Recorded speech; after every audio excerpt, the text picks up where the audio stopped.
everybody. Welcome to another episode of Purple Ponderings with Pankaj.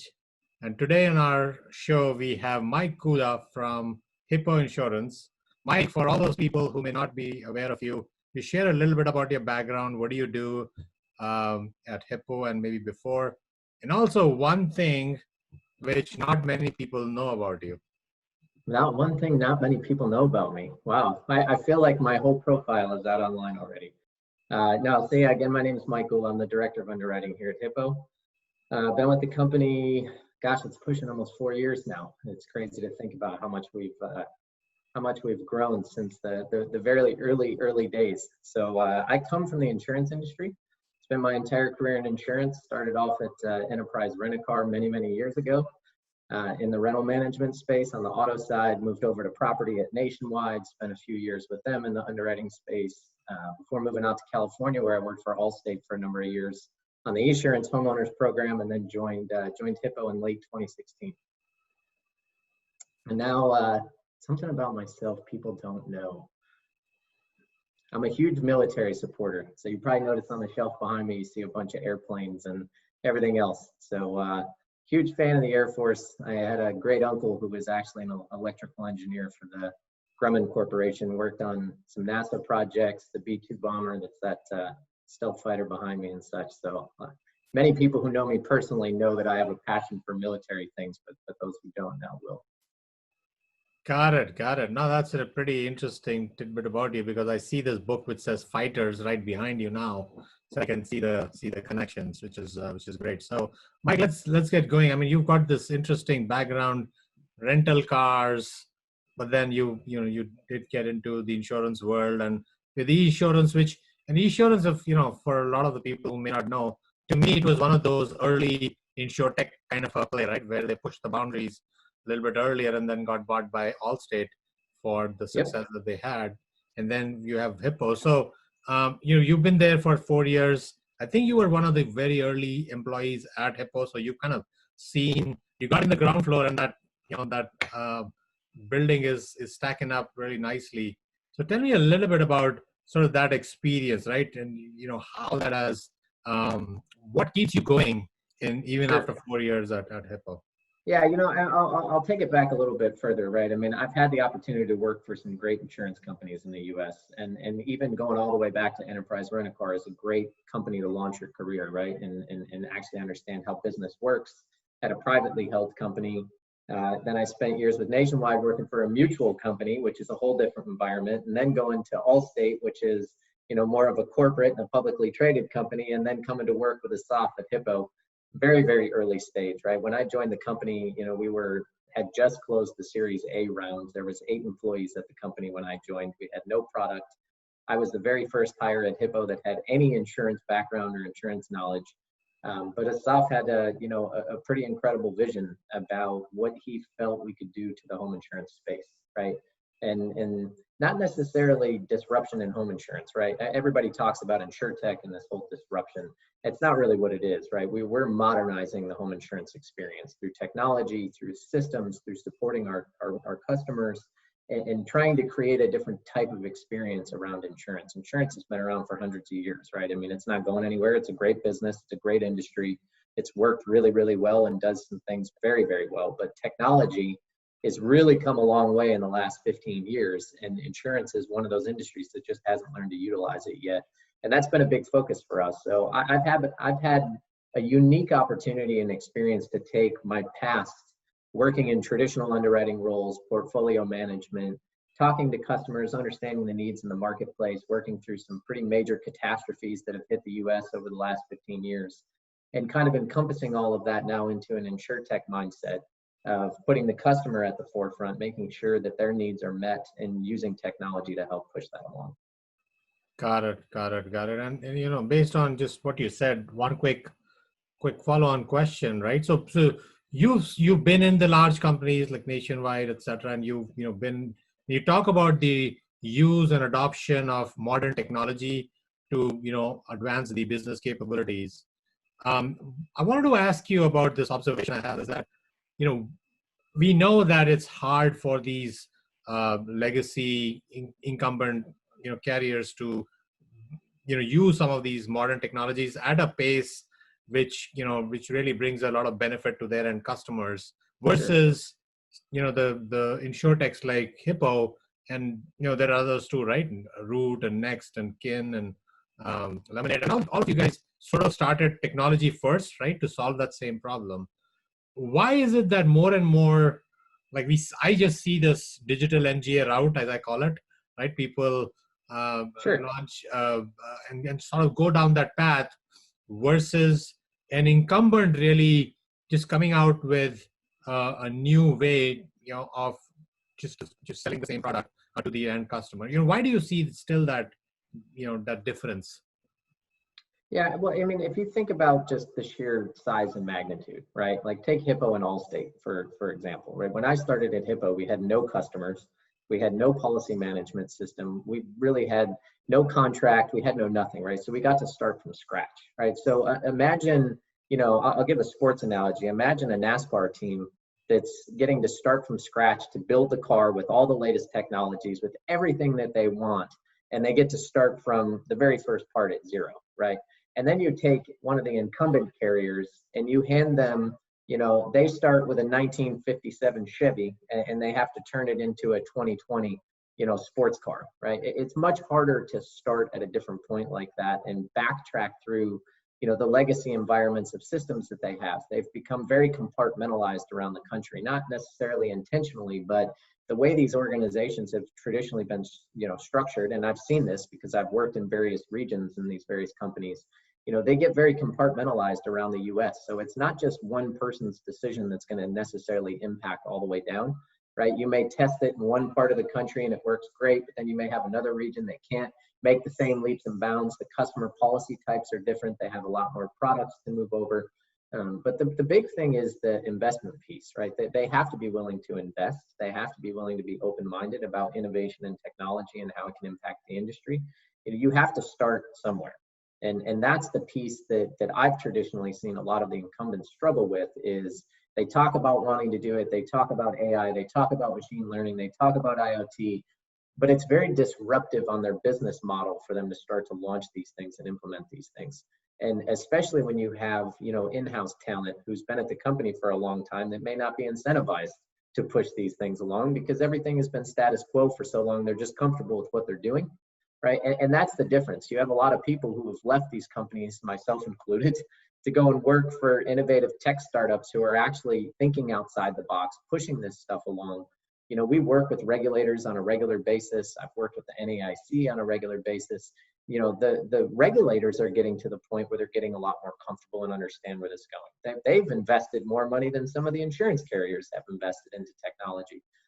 So it's just important that you have to jump in at some point, right? You can't just dip your toe in the water and keep stepping out. At some point you just got to make the plunge and start to make the investment. Got it. So, you touched upon some of the emerging technologies like IoT, AI, ML, and how, obviously you guys are very comfortable using that. So just as a broad perspective, what's your perspective on IoT and some of these emerging technologies in the context of insurance?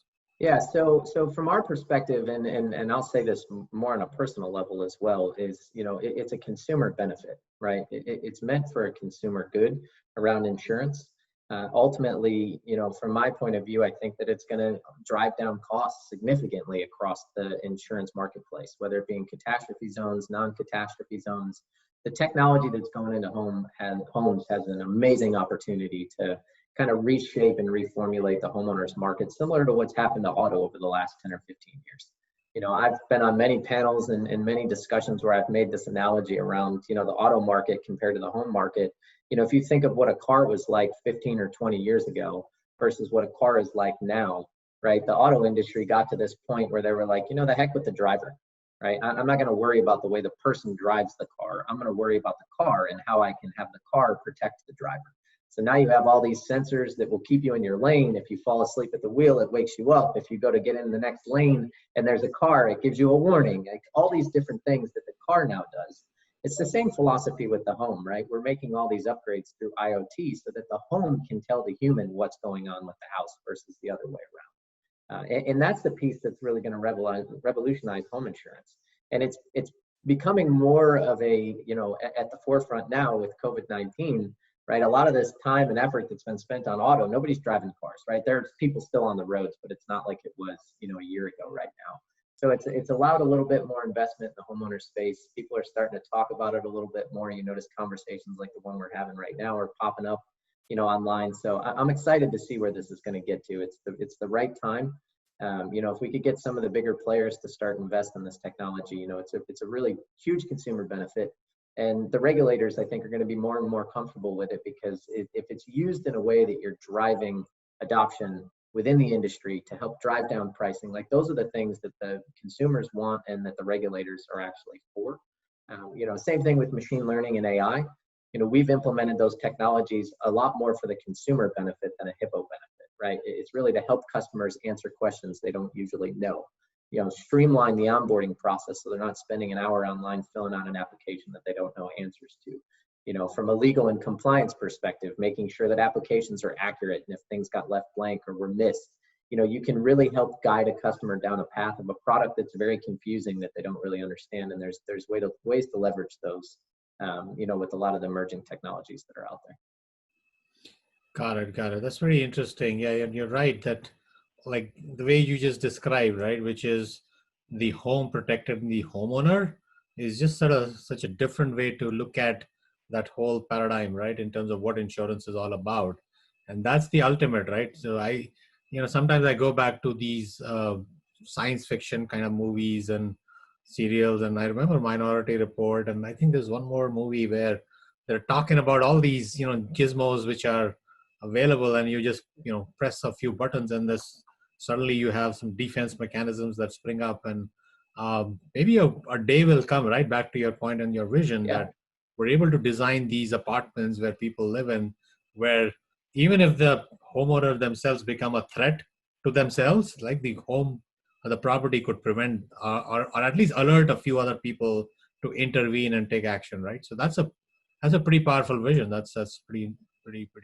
Yeah, I mean, if you think about how much time, let's talk pre-COVID, right? Obviously, severity and frequency has gone down a little bit in the homeowner space because everybody's at home. But if you think about it in the traditional sense, right? If I'm at work and a pipe breaks in my house, there should be a mechanism in my house that turns the water off, knowing that there's a massive flow of water at a time of day when I'm not using my water, right? The same way that if I have a monitored smoke alarm in my house and it alerts people that my smoke alarm's going off, why would you not have that on water, which is the most common peril in home insurance, from an inner, inside the house loss type, right? There's different things there. The technology is there. Everybody has Wi-Fi. Everybody has internet now. It's at that point now where it's really going to start to take off over the next 5 to 10 years. Got it. Yeah, absolutely. And I mean, I think we're all betting on that happening, right? And you guys have proven it to the world that it's possible to, think about the product in a different way. The other thing that I want to talk to you about a little bit is, my observation with when I got into Purple Land and started out with people was I realized that the way the business model was constructed with incumbents, it was almost like they sold the product or renewed the product, but then they never expected the customer to really talk to them. So all the systems were like inward facing, right? Well, how does that help the company? And so much so that I think all the claims call centers are inbound. So they're just kind of like, hey, we sold the product. Now if you get a claim, we'll, settle it, adjust it. But that's sort of the business model. And you've challenged that business model, right, as I see it, right? And sort of made it and tweaked it where you're actually facing the customer and saying, what do we need to provide by way of benefits and capabilities to the end customer, and really build those systems. Like one of the things that you talked about it was the policy management system, right? We've had these humongous legacy systems, policy systems. Some of them are mainframes and client server, and then the Guidewire and the Duck Creeks came along, and I jokingly now refer to them as the modern legacy, right? A proof point is that you didn't buy any of those products, right? You just built it yourself because there was this myth that these are too complex to build, it couldn't be done, but not only did you build it yourself, you built it, cost effectively and quickly, right? So just talk a little bit about just sort of the systems that you ended up building yourself versus, let's say, getting that expertise from outside. Yeah, I mean, it's a great question, right? And I can take you back to my interview with Asaf, literally sitting in a room and whiteboarding out why we needed to build our own policy management system versus buying one that was already pre-built. And a lot of it has to do with the combination between speed to market, consumer experience, and the ability to be proactive and innovative down the line, right? We knew we were going to get to the point that Hippo is at today. If I could have taken a picture of the whiteboard that Asaf drew up in front of me the day I met with him almost 4 years ago, it's amazing how much we've stayed on that path of what we all envisioned that we could get the company to, and it's really because we invested in the technology. You have to have the ability to connect to various APIs that are in the marketplace, right? So when a new technology comes out or a new company starts in the IoT space or a new product is available through a partner, right? We've been very successful because we've been able to partner with very successful companies, right? And leverage those products, right? We work very closely with Comcast. We work very closely with Notion. We've created these partnerships that we've been able to leverage and make sure that it's in the benefit of our customer the best way that we possibly can. And controlling the technology has allowed that kind of speed to market. But you made the point about, the traditional incumbent view is kind of inward, right? They want to write the policy and pay a claim 8 years down the line when a claim happens. We have a different philosophy, right? I want to write a policy. I want to communicate with my policyholder, my customer at the end of the day. I want to create a good experience, not too much, right? I don't want to blow them up with emails. I don't want to over communicate with them. They don't want to talk to their insurance company every day, but there are different points in the life cycle of a home insurance policy where you should have a connection point with that customer at the end of the day.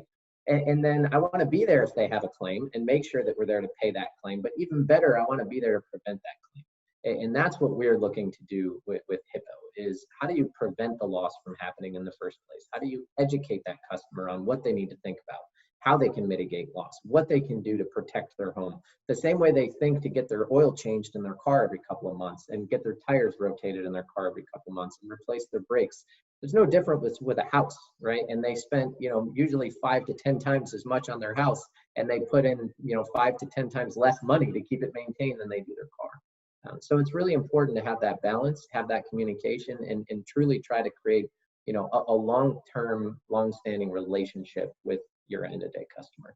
And that's kind of where we started, and we've stayed true to that path, right? We've had ups and downs. It hasn't been easy. We've had, lots of successes, lots of failures in really good ways that we've always managed to learn from and take it to the next level. Yeah, I agree. And the way I look at sort of that future is, in my mind, I think a day will come where like a home insurance product is more like a property warranty product, which is that will have a set of sensors and technology, inherent in the property to prevent things from happening. But then should they happen, then there is the product to cover the damage that happens, right? So it's like prevention first, and then everything else sort of, so it's more like as I see it, an overall warranty for water and appliances, like everything coming together. I feel that there is that vision, and we certainly are betting on that vision. I hope I'm alive when that fulfills. Otherwise, we use the term at Hippo quite often. It's home protection, right? Not home insurance. The insurance is there. That's the product you're paying for. You're going to get that. The regulators are going to make sure that the insurance product covers what legally needs to be covered and whatnot. The home protection piece is the piece that's changing the home insurance space. And that's why I use the car analogy. Vehicles are meant to protect the occupant now. Homes need to be protected of their occupant as well. But the occupant needs to be able to know what's going on with their house, right? Your car, you're driving your car, you have a problem with the engine, the check engine light comes on. You can plug in a computer, it tells you what's wrong and it tells you how to fix it. There should be sensors in your home that let you know when your AC unit's not working properly, or if you have an electrical current problem going through your electrical system in your house, or if you have a slow water leak. There should be something that detects these things and alerts the owner of like, hey, there's a problem here. We need to fix it. It's not a major loss. It's not actually an insurance claim. Hot water heaters is a great example. They're not meant to last forever. They're meant to last around 10 years. If you've been in your house more than 10 years, you should get your hot water heater inspected. You should get it replaced. Chances are you investing the time, effort, and money to replace your hot water heater before it goes is going to cost you less than what your policy deductible is going to cost you should it burst and you have a water claim, on top of the hassle now that you have a $20,000 worth of water damage in your house. And Lord knows what other types of things got damaged that you can't even replace.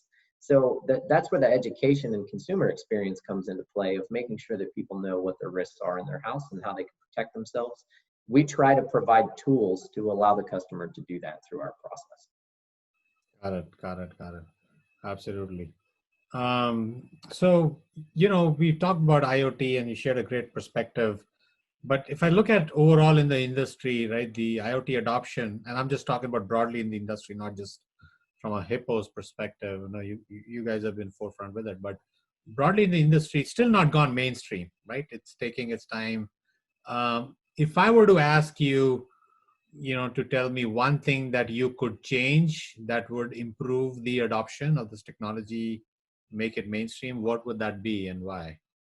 So investment from the industry, right? The incumbent carriers are not incentivized to make leaps and bounds investments into IoT, especially IoT that drives policy discounts. You made the point, a minute ago about their concern is keeping that customer as long as they can keep that customer and being able to pay a claim when a claim comes along, right? There's usually discounts associated that come with IoT devices and whatnot. Imagine if one of the large incumbents sent out, 5 million customers they sent IoT discount products to. One, there's the cost of those IoT products. Who's going to pay for them? Is it going to be the customer? Is it going to be the company?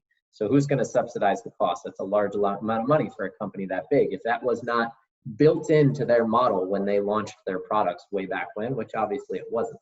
Then you have the discount aspect. Let's say that 80% of those customers do turn on those devices and they get, let's say, an average of 8% premium discount. Now that company is giving back 8% of their premium dollars on 4 million customers. It's a large dollar figure, right? But proving the case of how much loss avoidance you could have from these things hasn't gotten to the point yet that some of the bigger incumbents have gotten comfortable with. That's the missing link, right? Is getting the adoption rate as high as possible, which is great, right? You have to get adoption before we can start to get the data. But then once you get the data is when we really get to learn where the savings is coming from. And that to me is the one thing the incumbents seem to be waiting on is how is this working? Where's the best benefit going to be? And then once that use case is proven, I think that's when they're going to make the leap and they're going to make the bigger investments into specific pieces of these tools, right? Not all in. They're not going to necessarily go after every peril. Water seems to be the one at the forefront. It's the biggest. It's also one of the easiest and has some of the best sensors in the marketplace right now, which is great. I mean, imagine an insurance industry if we could eliminate interior water damage, right? It completely changes the entire dynamic of home insurance, changes pricing, changes everything. So, for me, it's the one thing is getting the incumbents and the rest of the industry to take this very seriously and start to make investments into this space. Got it. But, you just rightly describe the problem, right? So there's this increase in expense that has to happen. So expense ratios goes up, which is offset by the decrease in loss ratios, right? Because of the loss avoidance. And the industry has not yet gotten the proven data points, right? The actuarial, 5 years of data that says that, putting this in, this is going to go down. But you guys have seen, tell me about your experience with that equation, which I'm assuming is positive because you continue to do that. Yeah, so it's a good question, and I'll share what I can share. Obviously, a lot of that data is still pretty proprietary on our side. We have not been as focused up until now on sensor data, right? For us, again, is you have to have a starting point, and our starting point was adoption, of getting consumers to understand what the products are, why we're offering them, do they want to use them, how do they want to use them, where are they going to place them. So we've put a tremendous amount of focus on adoption, of opting into the program, understanding what our Smart Rewards program does, what products are available under that, the partnerships that we have with various companies in the marketplace, Simply Safe and Comcast and others who are in kind of the home security, home protection type of sector, and how we can leverage those. We've had tremendous success with adoption. We have very high adoption rates of customers who are interested in this. We have, filed rates and discounts that will drive additional savings to the customer if they want, to actually activate the device. We are just now getting to that threshold where I think that there's going to be some interesting things in the market from the sensor data. I know some of the bigger companies that are out there in the data space are starting to get access to some of this data. Consumers are becoming more willing to share their data if they know that it will ultimately lead to a discount. I know you've talked about this on your podcast in the past. You know, people, if they're able to save some money, they're more willing to share their data. So we're getting there. We're getting there. It's you know, it's almost, think back to the days of auto when they first had the first plugins for DriveSense and these other programs, right, of understanding. You had the people who were great drivers were willing to share their data. The people who weren't never wanted to plug one of those things into their car. You know, so there's still a balance there right now. We've had great success in our adoption rates, and you know, we'll see where it takes us from a loss avoidance. I mean, we've definitely seen some positive results, especially on our customer satisfaction and interaction points. Being able to work with our policyholders has been great up to this point. Yeah, and back to your point about the, you know, the comparison with the auto and the IoT play there, I feel like we have an even stronger compelling case in the property, because I, as a driver, and this is true for me, right? When my insurance provider offered me that, and I realized that they'll know my driving record and that data will be out there, I was very nervous about it. But then, you know, when I looked at and asked them to give me something for my property, what's the worst that they know, right? When a leak has happened or what the temperatures in the home, you know, even that data goes to somebody else. You know, I'm okay with that data being, you know, sort of shared versus my driving data, right? That I don't want to share. So you make a great point, and yeah, well, you know, so future is bright, right? Looks like Very you know, much. I love the way are going. We think the same thing, that you know, devices are so many out there with economies of scale and with greater adoption. It's like a cycle by itself, that the cost goes down and the, you know, feature improvement happens, right? So you can get more out of those devices, and we're betting on the fact that you could have that, you know, one day where you'd be able to essentially look at a property, figure out what are the risks that it presents, immediately capture sort of a kit that needs to go in that addresses those risks, right? And then that becomes the home protection package, right, for that property. Different, you know, Exactly right. two properties could have completely different protection features or, you know, sensors, right, as part of their service. Yep, exactly. 100% right. Excellent. So that's a super interesting, and you know, like I feel like we could go on and on and on forever on this topic of technology and Of insurance. course. Now, let's move into a little bit of a different space, which is getting to know Mike. Okay, I Sure. love this because you know, we always talk professional work and never try to understand or learn a little bit more about the personality. So my next question for you, Mike, is what has been your proudest achievement and your biggest learning so far? Oh man, that's a tough one. I mean, I'm a father of two amazing kids, so you know that's my, but hands down, my greatest accomplishment in life is the family that I have. You know, I've lived all over the United States, and you know, dragged my kids around with me for my career advancement and whatnot. And you know, I have an amazing family. They're wonderful and have always been super supportive. Hands down, that is by far the greatest achievement I've had is the family that I've, you know, been able to build and be a part of. Got it. Should I assume the learning comes from there too? Of course. Are you kidding me? I learn more from my kids now. I mean, heck, my oldest teaches me more about electronics and everything else, and how to use an iPad and what shows and what's going on in the world. And you know, it's amazing the difference in how a teenage kid will interpret what's going on in life versus, you know, people like us who are working in the day to day, you know, and everything else. You know, I've had an opportunity to meet a lot of people in my career. I've had amazing mentors. You know, again, I've moved. I grew up in New York. I lived in Atlanta for many years. I lived out on the West Coast for many years, and now I'm in Texas, right? So I've kind of spanned the entire gamut of the U.S. marketplace. But you know, the one constant has always been my family, right? We've been there together. We've been through all this together. It's been a, you know, an amazing learning opportunity to see how kids react to professional careers and their parents, and see the interaction points. You know, my wife is obviously the rock of my family and keeps everything going at home while dad's on the road. And you know, COVID, the best thing about COVID is this is the longest point in my career that I've been without traveling and been at home. So you know, there's positives that have come out of this as well. Yeah, absolutely. Absolutely. Um, my next question is about, I know that you're a very busy person and you're day probably goes very fast with meetings and whatnot. But with COVID, I think this is given a good opportunity to also sort of settle down a little bit. So if I were to ask you, what publications or what do you read, or, assuming that you like to read, what would that look like? Well, I love reading military books, as you can see behind me. That's something I enjoy. I actually still get the paper version of the Wall Street Journal delivered to my house every day. So my wife and I both actually read the Wall Street Journal. I have the app on my phone. From a business sense, it's an interesting publication because it talks about world events, but it applies them, in my opinion, I think in really good ways to life and what's actually going on, what the financial impact is, what the markets are doing. You can somewhat create an unbiased opinion and all the noise and everything else that's going on out there right now, especially in COVID times. It's a great way to kind of understand different things and how they're having impacts around the world on markets. I spend a lot of time paying attention to the markets and reactions that people are having to different stocks and different companies and different changes and employment rates. And, it all ties back to money, right? To me, I think it's the impact on the economy and these other things. So I've enjoyed that. And I also like to read a lot of leadership books. Extreme Ownership is probably my favorite book by Jocko Willink. It's one of a great read that I recommend to everybody. Who's the author again?